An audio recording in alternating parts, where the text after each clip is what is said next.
कितने मेरे अमीर यहाँ, कितने गरीब, कितने मेरे अमीर यहाँ, कितने गरीब। पर आप मिल गए तो, पर आप मिल गए तो मैं धनवान हो गया।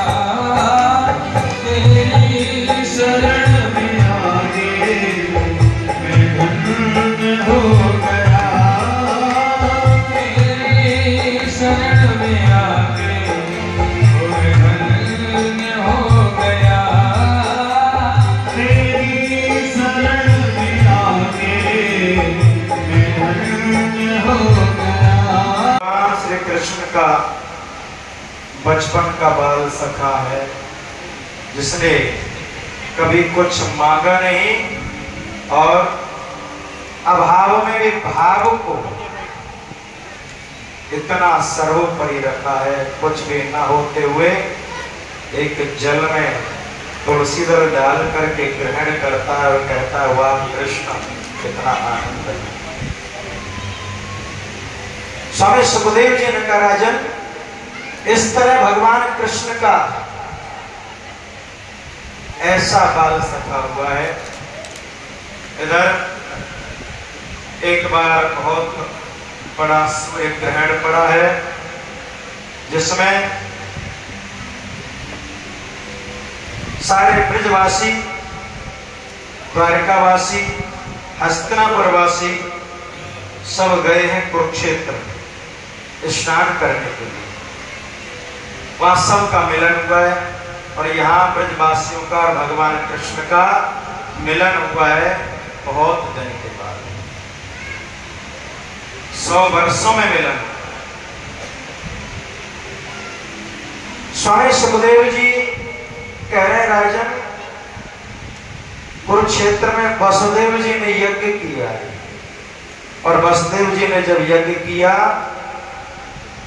तो वहां पर वसुदेव जी को पता चला है कि भगवान कृष्ण जो है मेरा पुत्र, ये साक्षात नारायण है।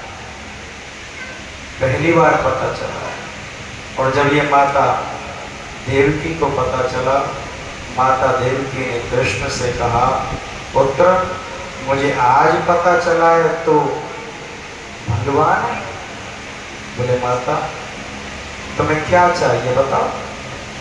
बोले मैं तेरे पूर्वज 6 भाई जो कंस ने मार दिए थे ना, उनका दर्शन करना चाहते। उनको जी भर के देख भी नहीं पाई थे। जैसी जन्म लेके बालक रोते थे तुरंत कंस बुलवा लेता था और मार देता। मैंने नेत्र भर के देख नहीं पाई, स्तनपान नहीं करा पाई। भगवान कृष्ण ने अपने पूर्वज 6 भाइयों का आह्वान किया है और देवकी मां ने स्तनपान कराया। उसके बाद वो 6 परम धाम चले गए।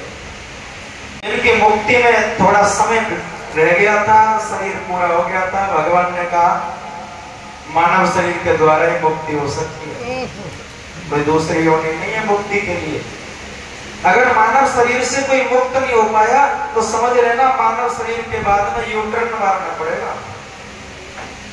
84 लाख योनियों में 83,99,999 योनि भोगने के बाद अंतिम योनि का नाम है मनुष्य शरीर। इससे मुक्त हो गए तो ठीक है, और ना हुए तो दोबारा यूटर्न।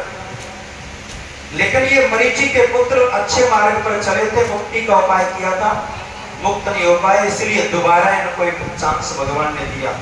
भगवान ने कहा तुम्हें मनुष्य शरीर में दोबारा जाना पड़ेगा। ये बोले दोबारा जाएंगे महाराज, हम फंस गए, मनुष्य शरीर तो इतनी मोह माया में ग्रस्त हो जाता है, फंस गए तो क्या करेंगे, ऐसा मत करो। बोले बिना मनुष्य शरीर के मुक्ति संभव नहीं है। तो ये मरीचि के पुत्र बोले महाराज तो मनुष्य शरीर दे दो, लेकिन थोड़ी देर के लिए दो बस। जन्म लेके हम तुरंत मुक्त हो। भगवान ने कहा चलो ठीक है, समय आने पर तुम्हें ये जन्म मिल जाएगा। तो आज देवकी के गर्भ से मरीचि के पुत्र ये छयों आए हैं और जन्म लेकर के तुरंत कंस के हाथों मुक्त हो गए, परम धाम पहुंच गए।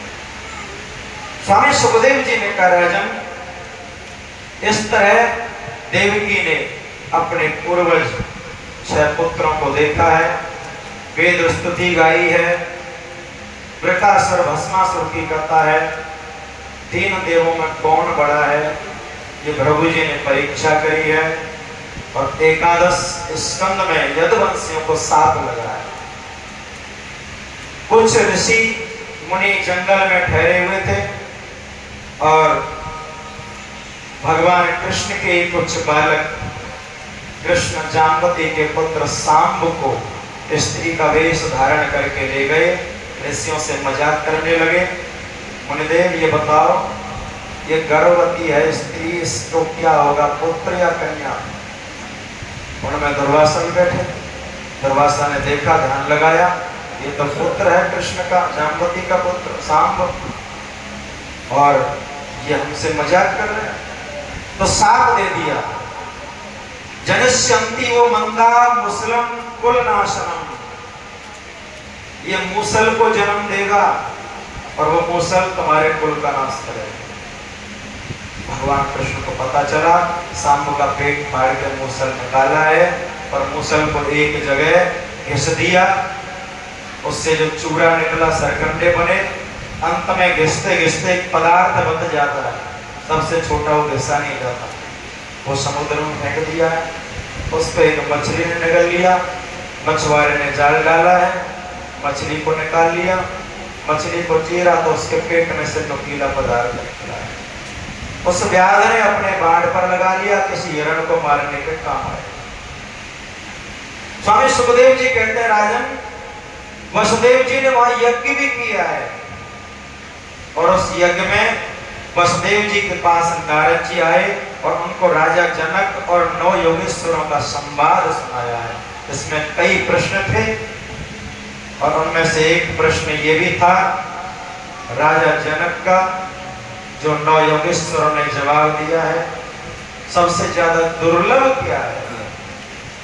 दुनिया में सबसे ज्यादा दुर्लभ अगर कोई चीज है तो वो है मनुष्य का शरीर।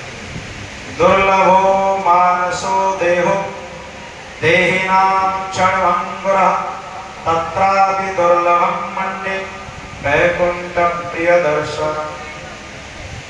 सबसे ज्यादा दुर्लभ मानव का शरीर है और कुछ नहीं है। भगवान की प्राप्ति भी दुर्लभ नहीं है, भगवान का दर्शन भी कुछ ज्यादा दुर्लभ नहीं है। कलयुग में मिल सकते हैं भगवान, लेकिन हाँ, मनुष्य का शरीर बहुत दुर्लभ है।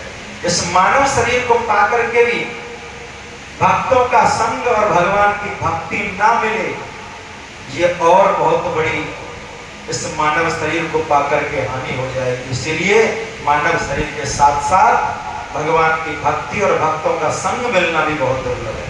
नहीं तो भैया मनुष्य शरीर तो मिल गया, मनुष्य शरीर को पाकर के फिर दोबारा कुकर सूकर की योनि में जाना पड़े तो इससे और विडंबना क्या होगी हमारे लिए। मनुष्य शरीर को पाकर के अरे भैया भगवान की भक्ति संतों का संग करें, कम से कम इस मानव शरीर के द्वारा। ये मानव शरीर साधन है, साधन धाम मोक्ष कर द्वारा, भगवान तक पहुंचने का एक द्वार है, इसी से पहुंचा जा सकता है। हम सो बैठ गए हैं और वो भी अपने धाम पहुंचे।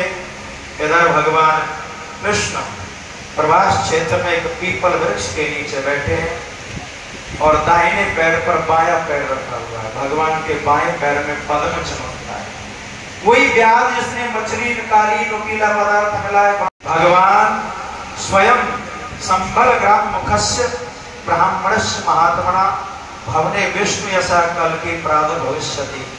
भगवान कल के रूप में विष्णु यशा ब्राह्मण के घर संबलपुर ग्राम में प्रकट होंगे, नीले घोड़े पर सवार होकर के, और दुष्टों का नाश करेंगे, पृथ्वी का भार उतारेंगे और फिर उन्हें सतयुग की स्थापना होगी। बोलिए कल के भगवान की जय। स्वामी सुखदेव जी ने कहा राजन, वैसे तो कलयुग दोषों का खजाना माना गया है, लेकिन हाँ एक गुण है कलयुग। कलेर दोष निधे राजनस्ति ह्योको महान गुण। क्या गुण है? हरेर नाम केवलम कलौ नास्ते गतिरन्यथा। कलयुग केवल नाम होता है। कलयुग केवल हर गुण गाहा गावत नर पावई भवता। कलयुग में दोष तो बहुत है, लेकिन एक कलयुग का बहुत बड़ा प्रभाव है। जो अन्य युगों में बड़ी बड़ी तपस्या दान यज्ञों से भगवत प्राप्ति हुआ करती थी, वही कलयुग में केवल हरि का नाम और गुण गाने और सुनने से ही प्राप्त हो जाएगी। बोलिए सब भक्तवत्सल भगवान की जय।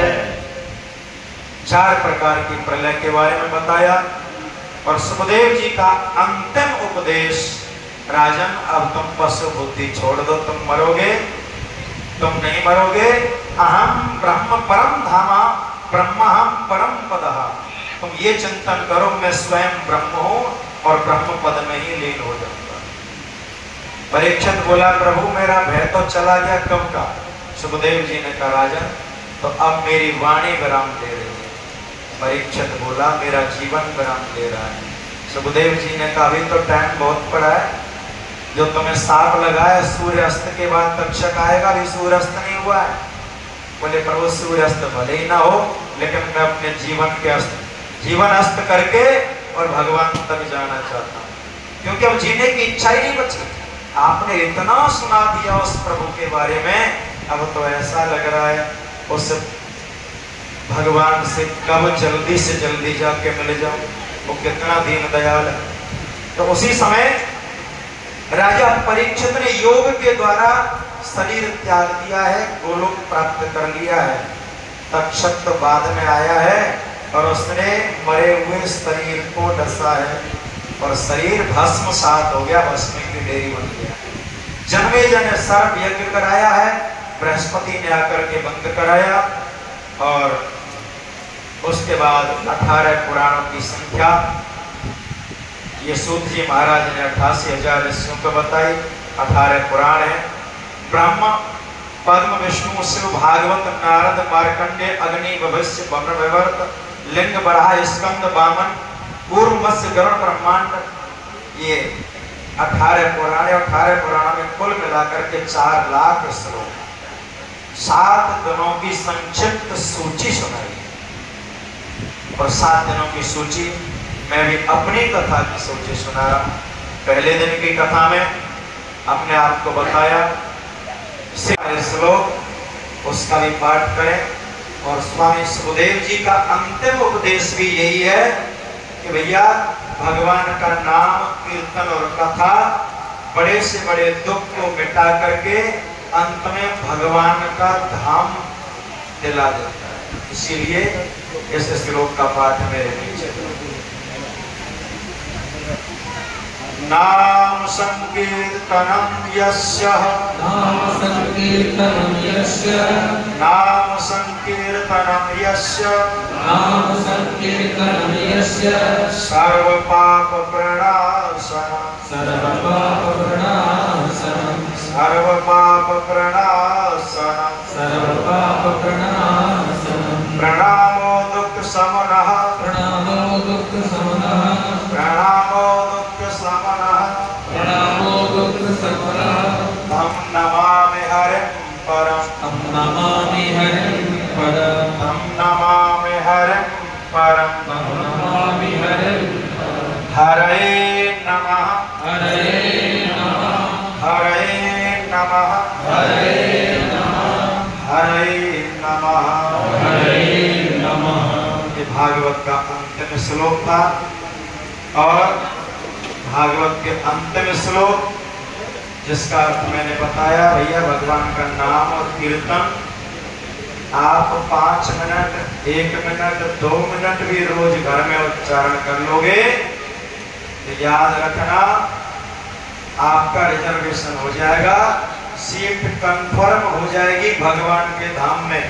अगर रोजाना नियमबद्ध और उसके बदले आपने कुछ नहीं मांगा तो कंफर्म सीट हो जाएगी। ये भागवत का अंतिम श्लोक कहता है।